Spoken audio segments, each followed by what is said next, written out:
Assalamualaikum warahmatullahi wabarakatuh. Alhamdulillahirabbil alamin, hamdan yuafi ni'amahu wa yukafi mazida. Ya Rabbana lakal hamdu kama yanbaghi li jalali wajhikal karim wa adhimi sultanik. Rabbi shrah li sadri wa yassir li amri wahlul 'uqdatam min lisani yafqahu qawli. Allahumma salli ala sayyidina Muhammad wa ala alihi wa sahbihi ajma'in. Amma ba'd. Muslimah, pemirsa TPRI Kalimantan Selatan, kita berjumpa lagi dengan kajian Fikih Mar'ah yang pada kesempatan ini kita akan membahas tentang masalah upah mengupah. Upah mengupah atau upah dalam bahasa Arab disebut dengan ujrah. Sementara dalam istilah fikih adalah pemberian sesuatu sebagai imbalan dari jerih payah seseorang dalam bentuk imbalan di dunia, materi atau selainnya, dan bentuk imbalan di akhirat atau berupa pahala. Karena dalam akad ujrah atau upah mengupah ini terkandung di dalamnya akad tolong menolong. Nah, upah hendaklah diberikan berdasarkan tingkat kebutuhan atau tingkat kesejahteraan masyarakat setempat. Pada masa Sayyidina Umar radhiyallahu anhu, ketika beliau menjabat sebagai khalifah, maka gaji pegawai atau upah mereka itu disesuaikan dengan tingkat kebutuhan mereka. Jadi apabila tingkat kebutuhan hidup meningkat, maka upah atau gaji mereka pun ikut ditingkatkan supaya kebutuhan mereka bisa terpenuhi. Kemudian hukum pemberian upah ini pada dasarnya atau pada asalnya adalah hukumnya mubah. Tetapi ketika setelah menyangkut hak orang lain atau hak seseorang setelah dia bekerja, maka hukumnya adalah menjadi wajib. Jadi sebagaimana dia telah menyelesaikan pekerjaannya, maka orang yang memakai jasa dari orang tersebut juga harus wajib untuk membayar upah dari jasanya tersebut. Nah, maka hukum pemberian upah itu berubah dari mubah menjadi wajib. Allah Subhanahu wa taala berfirman, wa in aradtum an tastardi'u auladakum fala junaha 'alaikum idza sallamtum ma ataitum bil ma'ruf. Artinya, dan jika kamu ingin anakmu disusukan oleh orang lain, maka tidak ada dosa bagimu apabila kamu memberikan pembayaran menurutmu yang patut. Nah, dalam surah Al-Baqarah ayat 233. Kemudian Rasulullah Shallallahu Alaihi Wasallam juga mengatakan, ihtajama Nabi Shallallahu Alaihi Wasallam wa atal hijab. Beliau berkata bahwasanya Rasulullah Shallallahu Alaihi Wasallam mengupah seorang tukang bekam, memanggil seorang tukang bekam, kemudian beliau membayar upahnya setelah pembekaman tersebut. Nah, jadi upah atau imbalan dari jasa yang dilakukan oleh seorang pekerja itu sebaiknya dibayarkan sesegera mungkin. Kemudian dalam upah mengupah ini juga terdapat rukun dan syarat. Yang pertama rukunnya adalah pengupah dan pihak pekerja. Jadi harus ada mu'jir, orang yang memakai, kemudian mustajir, orang yang diberi upah. Syarat dari mereka ini dua-duanya, yang pertama adalah harus berakal dan mumayyiz. Nah, jadi kita tidak boleh memperkerjakan orang yang akalnya kurang sehat, misalnya gila, atau anak kecil yang mumayyiz, yang tidak bisa membedakan yang baik dan yang buruk. Jadi harus dua-duanya itu berakal sehat dan mumayyiz. Kemudian ada kerelaan dari kedua belah pihak untuk melakukan akad ijarah. Jadi mereka sama-sama rela atau ridho untuk melakukan akad upah mengupah tersebut. Kemudian yang ketiga, mereka juga harus cakap dalam mengendalikan hasrat. Jadi tidak bisa misalnya seorang yang memberi upah, mengambil upah itu orangnya hanya mau mengambil upahnya saja, kemudian malas dalam, atau sebaliknya, pemakai jasa hanya ingin memakai jasanya saja tetapi tidak mau membayar kewajibannya, yaitu membayar upah. Nah, jadi mereka itu harus orang yang pandai mengendalikan hawa nafsunya. Kemudian rukun yang kedua dalam akad ijarah atau ujrah ini adalah sigot, adanya ijab dan qabul. Lafaz ijab itu merupakan pernyataan pihak pertama atau si mu'jir untuk menyewa barang atau jasa. Sementara qabul itu adalah merupakan jawaban persetujuan dari pihak kedua untuk menyewakan barang atau jasa. Misalnya, dalam akad disebutkan Anda bersedia bekerja pada proyek perbaikan jalan ini dalam waktu 2 bulan dengan upah perharinya Rp20.000.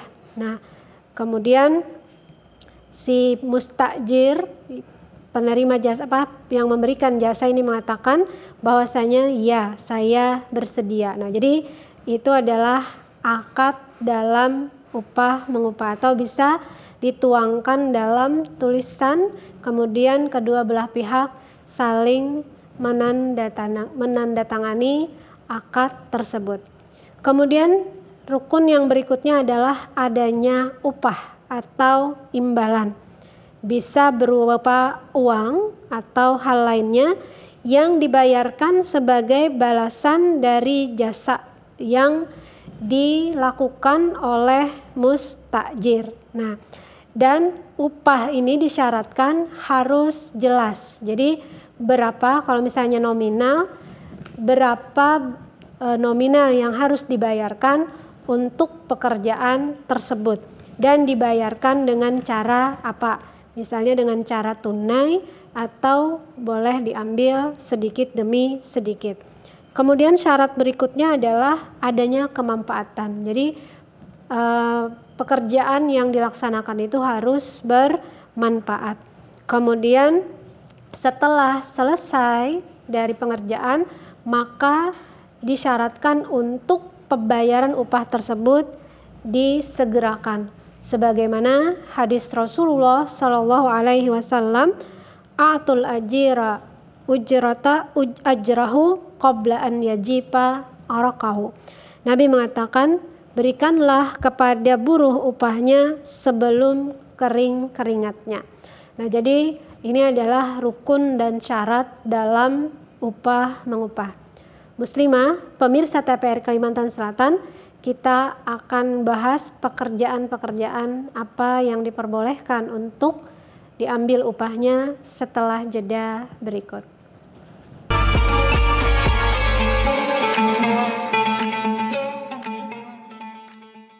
Muslimah, pemirsa TPRI Kalimantan Selatan, tadi kita telah membahas hukum dan rukun serta syarat dalam upah mengupah.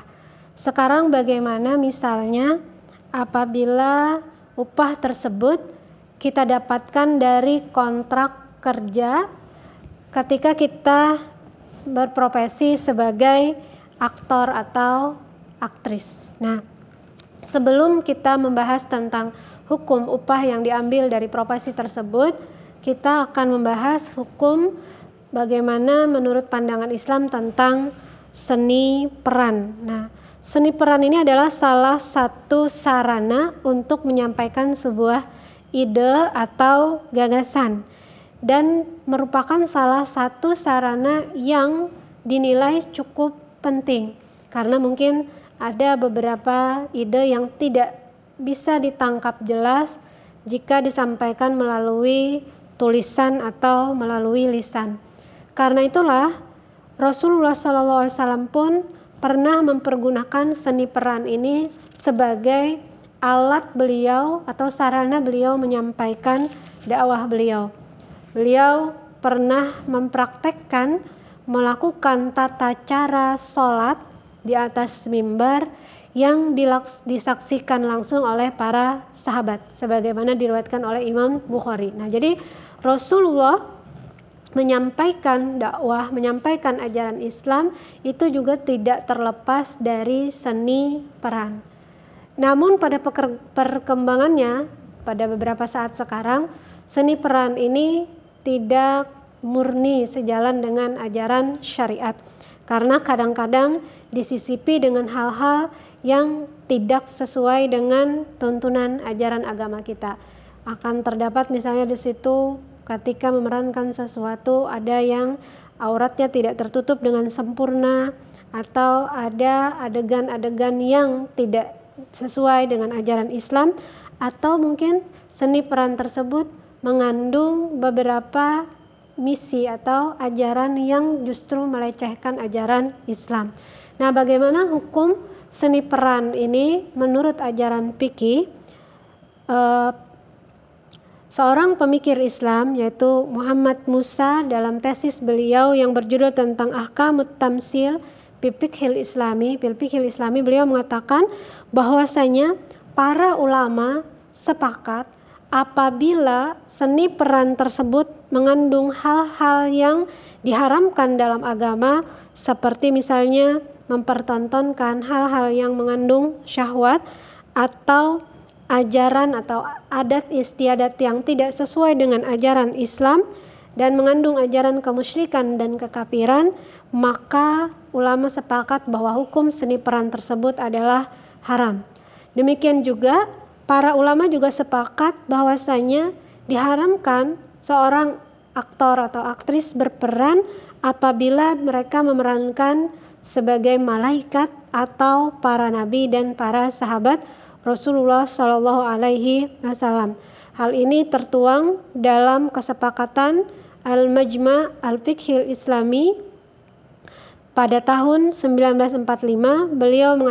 Mereka mengatakan bahwasanya bahwa kedudukan Nabi Shallallahu Alaihi Wasallam di sisi Allah Subhanahu Wa Taala merupakan kedudukan yang mulia.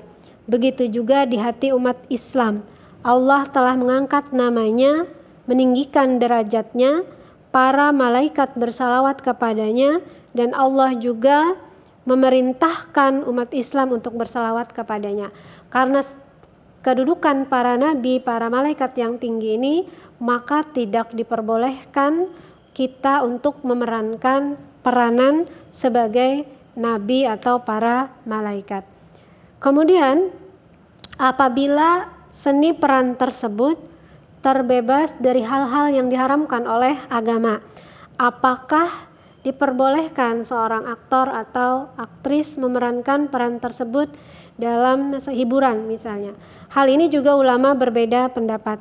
Pendapat yang pertama mengatakan bahwasanya hukum berakting tersebut tetap hukumnya haram. Kenapa? Karena mereka mengatakan dalam akting itu terdapat adegan bohong. Jadi semua yang kita lakukan dalam berakting itu adalah bohong, baik pelakunya atau tempatnya atau waktunya. Dan berbohong itu dilarang oleh Allah Subhanahu wa taala. Karena itu pendapat pertama ini mengatakan bahwasanya berakting itu hukumnya tidak boleh. Namun pendapat ini disanggah oleh beberapa ulama yang lain. Mereka mengatakan bahwasanya dalam akting itu bukan berbohong, tapi yang ada adalah menirukan. Jadi ketika seseorang memerankan orang lain, maka dia berarti menirukan orang tersebut, bukan berbohong atas nama orang tersebut. Nah, kemudian pendapat kedua mengatakan bahwasanya berakting ini adalah hukumnya boleh selama tadi tidak mengandung unsur-unsur yang diharamkan oleh Allah Subhanahu wa taala. Dalil yang mereka katakan adalah dalam hukum Islam semua hukum muamalat itu hukumnya boleh selama tidak ada dalil yang mengharamkannya. Jadi ketika akting atau seni peran ini terbebas dari hal-hal yang haram, maka hukumnya boleh. Kemudian mereka juga mengkiaskan atau menganalogikan seni peran ini dalam beberapa kasus yang terjadi pada masa Rasulullah SAW. Dalam kehidupan Rasulullah, malaikat Jibril itu beberapa kali datang kepada Rasulullah dalam bentuk manusia, bahkan pernah menyerupai sahabat Rasulullah SAW. Sebagaimana diriwayatkan oleh Aisyah radhiyallahu anha bahwa pada saat pengepungan benteng Bani Quraisyah itu Nabi SAW pergi. Kemudian datang lagi menemui sahabatnya sambil berkata, apakah tadi ada seseorang yang lewat di sini? Mereka menjawab, seorang sahabat yang bernama Dihyah Al-Kalbi mengendarai unta yang berwarna kelabu. Kemudian Nabi SAW bersabda, laisa dzalika bidihyatin walakinnahu Jibrilu ursila ila Bani Quraisyah liyuzalzilahum wa yaqzifa fi qulubihim ar-ru'ba. Dia bukannya Dihyah, dia adalah malaikat Jibril yang diutus Allah untuk mengucapkan pertahanan Yahudi Bani Quraisyah dan memberikan ketakutan pada jiwa mereka. Nah, berdasarkan pendapat ulama ini, jadi hukum apakah kita boleh menerima upah dari berakting itu adalah tergantung dari hukum berakting tersebut. Apabila hukumnya haram, maka berarti kita tidak boleh menerima upah dari berakting tersebut. Kemudian apabila hal tersebut terlepas daripada hal-hal yang diharamkan, maka ulama mengatakan bahwasanya hukum menerima upah tersebut diperbolehkan karena pekerjaan yang kita lakukan tidak bertentangan dengan ajaran agama kita. Muslimah, pemirsa TPRI Kalimantan Selatan, kita akan lanjutkan masalah penerimaan upah yang diperbolehkan atau tidak diperbolehkan dalam fikih Islam ini setelah jeda berikut.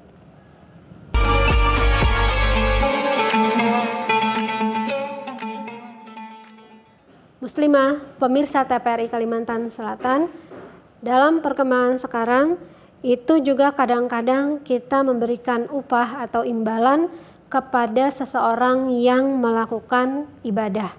Nah, dalam hal ini para ulama mensyaratkan bahwasanya akad jual beli jasa atau ujrah ini boleh dilakukan apabila orang upahan atau orang yang memberikan jasa tersebut itu dapat menikmati dari apa yang dia bayarkan.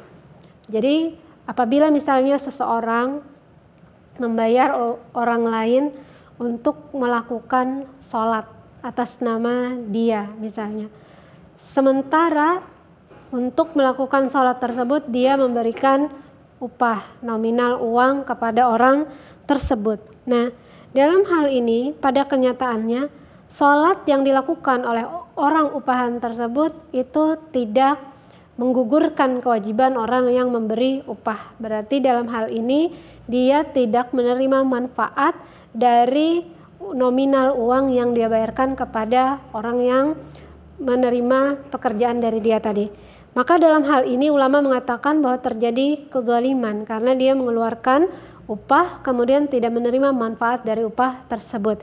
Maka dalam hal ini ulama mengatakan ibadah mahdhah atau ibadah murni seperti sholat, puasa atau i'tikaf itu tidak bisa diberikan upah atau kita membayar seseorang untuk melaksanakan ibadah tersebut. Hal ini disebutkan oleh Imam Ibnu Qudamah. Beliau berkata, ibadah mahdhah manfaatnya tidak dapat dinikmati oleh orang lain seperti puasa, sholat, maka tidak boleh mengambil upah atas perbuatan ibadah ini. Hukum ini tidak diperselisihkan oleh para ulama karena upah merupakan imbalan dari sebuah jasa. Dalam ibadah mahdhah, orang lain tidak bisa mendapatkan jasa dari ibadah tersebut. Transaksi ini sama dengan menyewa jasa yang tidak berguna. Nah, maka dalam hal ini tidak diperbolehkan. Adapun ibadah yang bisa dinikmati oleh orang lain, misalnya seperti mengimami sholat atau mengumandangkan azan, menyampaikan fatwa, mengajarkan Al-Quran, atau mengajarkan ilmu-ilmu keislaman atau ceramah agama, ulama berbeda pendapat apakah boleh menerima upah atau ujrah dari pekerjaan tersebut atau tidak. Nah, dalam kehidupan kita, para Rasulullah Shallallahu Alaihi Wasallam itu sebelumnya ketika mereka mengajarkan dakwah atau menyampaikan agama, mereka tidak meminta apapun imbalan, baik dari orang yang didakwahi atau dari orang lain. Allah memuji keikhlasan mereka dalam berdakwah dengan firman Allah Subhanahu wa taala, ulaikal ladzina hadallahu fabihudahum iqtadi qul la as'alukum alaihi ajran in huwa illa dzikra lil alamin. Mereka para rasul itulah orang-orang yang telah diberi petunjuk oleh Allah Subhanahu wa taala, maka ikutilah petunjuk mereka. Katakanlah, aku tidak meminta upah kepadamu dalam menyampaikan Al-Quran. Al-Quran ini tidak lain hanyalah peringatan untuk seluruh umat manusia. Nah, jadi para nabi, para rasul itu tidak menerima upah ketika menyampaikan dakwah. Hal ini juga dikatakan oleh Nabi Nuh alaihissalam kepada umatnya, wa ya qaumi la as'alukum alaihi malan in ajriya illa 'ala Allah.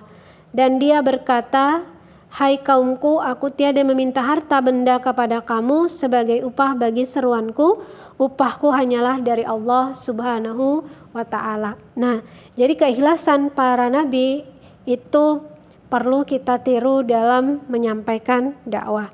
Kemudian bagaimana apabila upah atau imbalan atau honor tersebut itu dibayarkan oleh Baitul Mal atau negara atau lembaga-lembaga sosial atau dermawan atau pribadi yang memberikan kepada orang lain, orang yang memberikan dakwah tersebut. Hal ini ulama mengatakan bahwasanya hukumnya halal. Jadi ketika ada sponsor yang mendanai dakwah tersebut, maka imbalan yang diperoleh adalah halal.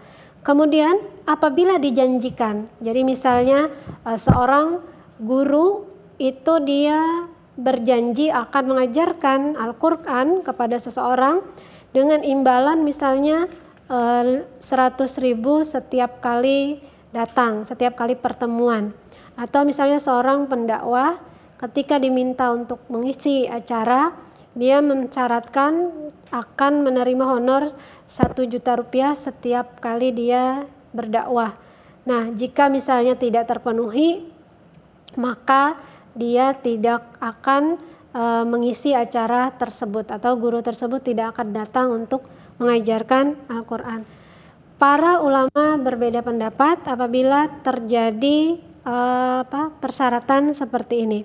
Pendapat pertama mengatakan bahwasanya apabila para pendakwah atau para guru itu meminta upah dari dakwah atau pengajaran yang diberikan, mereka mengatakan bahwasanya upah yang diterima itu hukumnya haram. Hal ini adalah pendapat ulama yang bermadhab Hanafi dan Hambali dengan dalil bahwasanya ayat-ayat Al-Quran yang mengatakan bahwasanya para nabi dan rasul itu tidak pernah meminta upah dari dakwah yang mereka ajarkan. Kemudian Allah Subhanahu wa taala juga berfirman dan melarang para manusia untuk menjual ayat-ayat Allah dengan harga dunia, dan kita dilarang untuk menyembunyikan petunjuk. Sebagaimana Allah berfirman, wala tashtaru bi ayati samanan qalila. Dan janganlah kamu menukarkan ayat-ayatku dengan harga yang rendah. Kemudian Allah juga berfirman, innal ladzina yaktumuna ma anzalna minal bayyinati wal huda mim ba'di ma bayyanahu lin-nasi fil kitab ulaika yal'anuhumullah wa yal'anuhumul la'inun. Sesungguhnya orang-orang yang menyembunyikan apa yang telah kami turunkan berupa keterangan-keterangan yang jelas dan petunjuk setelah kami menerangkannya kepada manusia dalam Alkitab, mereka itu dilaknati oleh Allah dan dilaknati oleh para semua makhluk yang dapat melaknatinya. Namun pendapat kedua mengatakan bahwasanya diperbolehkan untuk mengambil upah dari pengajaran Al-Quran atau memberikan pelajaran tentang ilmu-ilmu agama. Hal ini seperti diriwayatkan bahwasanya seorang perempuan, beliau meminta kepada Nabi untuk menikahkan diri Rasulullah dengannya. Kemudian Nabi menolak.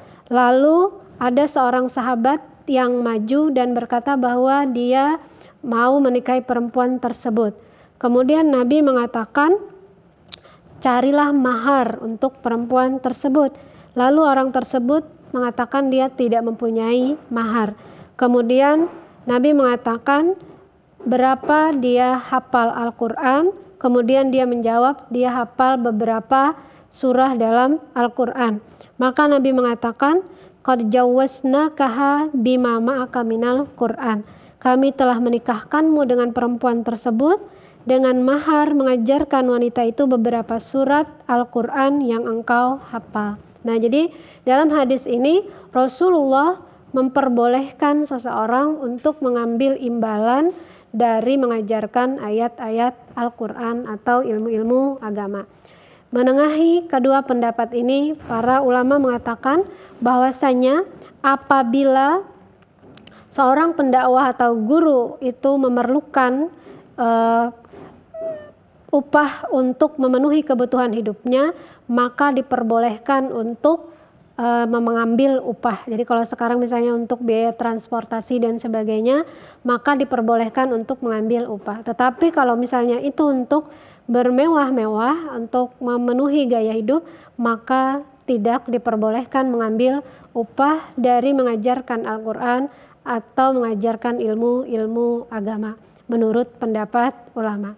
Muslimah, pemirsa TPRI Kalimantan Selatan, demikianlah pembahasan kita mengenai upah dan pekerjaan-pekerjaan apa yang kita diperbolehkan untuk mengambil upah sebagai imbalan dari pekerjaan tersebut. Semoga bermanfaat dalam kehidupan kita sehari-hari.